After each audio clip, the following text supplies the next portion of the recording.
Jen Robinson is the co-founder of Awaken, a nonprofit devoted to increasing awareness of commercial sexual exploitation and providing housing and support for victims. In many communities around the world, vulnerable young boys and girls are being preyed upon and sold for sex. In a passionate plea, Jen implores us to support our young people and be vigilant about the prevalent targeting techniques traffickers use to find new victims. In my community, trafficking is not about being kidnapped or taken overseas. It's a slow process of recruitment and manipulation. Pimps and traffickers know how to see a need and fill it. I once heard a trafficker say that his only job is to figure out a girl's weakness, and everyone has one. It doesn't matter what it is, he has or can be the solution.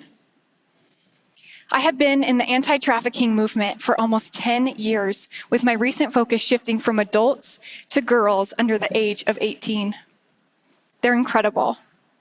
They're funny. They're resilient and full of life. The youngest girl that I have worked with is just 11 years old. I have seen the shift in their recruitment move from malls and bus stops to almost entirely online. And it's as easy as them liking a photo, stopping to ask how your child's day is, or telling them that they look nice.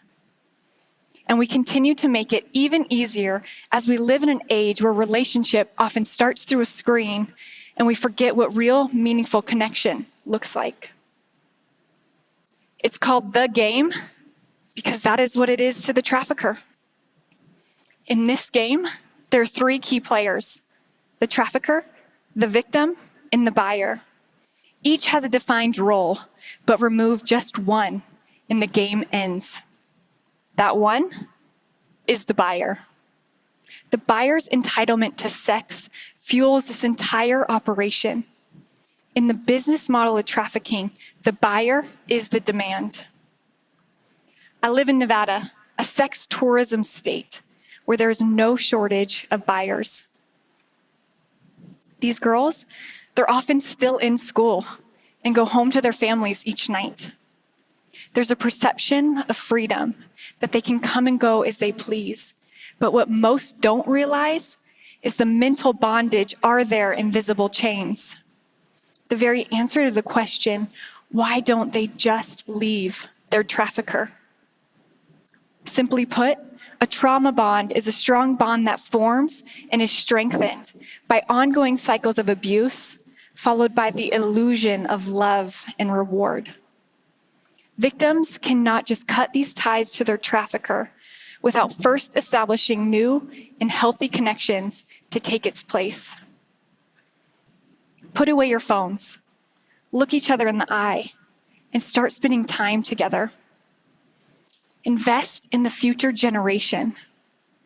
Model to our youth what healthy relationship looks like, the good and the bad.